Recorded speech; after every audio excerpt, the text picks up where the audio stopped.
Hello, good morning, everyone. It's really an honor, a pleasure to be back here again in this fantastic and newly renovated space.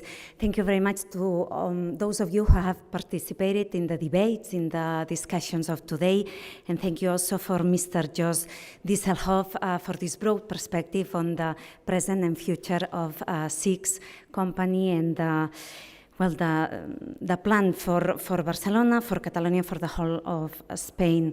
I will split my talk today between English and Catalan, and I would like to start by reinforcing the message of how important it is a strong financial system in order to have a strong, innovative and business fabric, and in particular the benefits of having a financial center that both concentrates national and international financial services providers. We need to explain this much more. We need to highlight this, how stock exchanges promote economic growth, how therefore they impulse social development, how they provide the institutional framework for mobilizing resources from agents who have capital to invest to agents who need capital.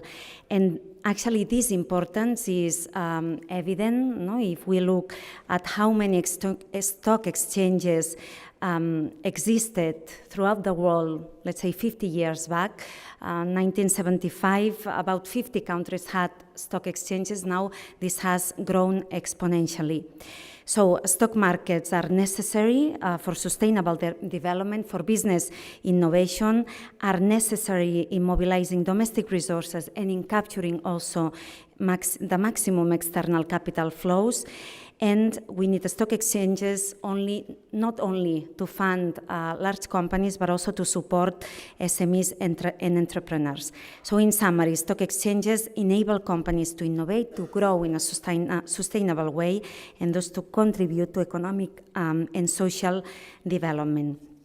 So, besides this first introduction, o més enllà d'aquests comentaris inicials sobre el mercat bursàtil, sí que volia fer també un repàs breu als inicis del sistema financer modern a Catalunya i també en l'evolució concreta de la Borsa de Barcelona. L'any 1844, ho recordàvem també fa uns dies, es constituïa el Banc de Barcelona, la primera entitat moderna, no només a Catalunya, en el conjunt de l'Estat, que va transformar el sistema financer més tradicional que imperava fins llavors. Va ser la llavor d'una nova estructura financera i una condició necessària pel desenvolupament econòmic i social d'aquells moments, amb l'impuls de noves societats anònimes, industrials i també amb la construcció de noves infraestructures com les xarxes de ferrocarrils. I en paral·lel a l'aparició d'aquestes entitats bancàries modernes també va sorgir un mercat bursàtil modern, el que avui coneixem com la Borsa de Barcelona, amb els seus orígens l'any 1830, va començar a operar en l'edifici, com sabeu, històric de la Llotja de Mar, mitjançant un mercat no regulat anomenat el Mercat Lliure de Valors de Barcelona. 85 anys després, el 1915, esdevé un mercat regulat i mantenint aquesta ubicació fins l'any 94, quan es va desplaçar aquí a l'edifici en el que perdura i on són presents avui. I comento això perquè sempre crec que és important posar de relleu aquest històric i com el sector financer ha estat cabdal en la història econòmica de Catalunya, com ha sigut cabdal per poder disposar d'una estructura financera que satisfés les necessitats i oportunitats empresarials. Per tant, el sistema financer modern, com deia, ha estat essencial per desplegar el desenvolupament econòmic i sobretot en determinats moments com els inicis de la industrialització.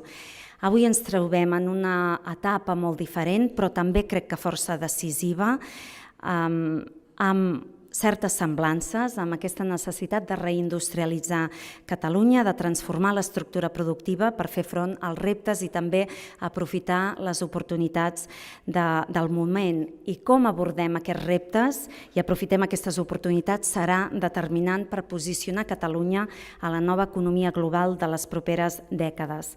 Per tant, Tenim molts reptes per davant, com bé sabeu, entre els quals adaptar el model econòmic per ser competitius en un marc digitalitzat i climàticament neutre, i aterrant-ho a Catalunya sempre dic que ens cal una economia més industrial, més verda i tecnificada i més o millor equilibrada territorialment.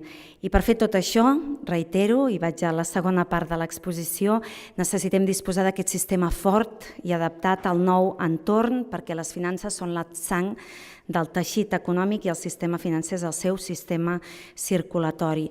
De fet, la setmana passada, en aquest mateix espai, recordava una entrevista recent a un catedràtic de Yale, Craig Wright, que comentava que en la Florència del segle XIX van sorgir tant genis perquè els Medici els finançaven i com sense grans banquers no hi ha grans creadors. I així mateix succeeix amb les empreses, sense un bon finançament no hi ha bons projectes empresarials. Però també necessitem un sistema financer que vagi més enllà de canalitzar recursos al teixit productiu i també es desenvolupi com a sector productiu en ell mateix. Des del govern estem ben determinats a mirar d'ajudar perquè a Barcelona, Catalunya esdevingui una plaça financera important a Europa, al món, i que acompanyi el dinamisme econòmic i acompanyi el teixit empresarial del nostre territori. El pal de paller de l'estructura financera de la nova economia serà, sens dubte, l'ús de les noves tecnologies, ho ha comentat el senyor Dieselhoff, protagonisme rellevant de tecnologies, també de les empreses fintech, i a més de la consolidació de les finances sostenibles. Tenim, com es comentava, un ecosistema digital molt atractiu, capaç de generar i atraure talent. Som un hub d'innovació digital cada vegada més consolidat. Per tant, si aprofitem aquest potencial, però també la nostra empenta industrial, tenim l'oportunitat de convertir Barcelona i Catalunya en un centre innovador de referència en l'àmbit financer.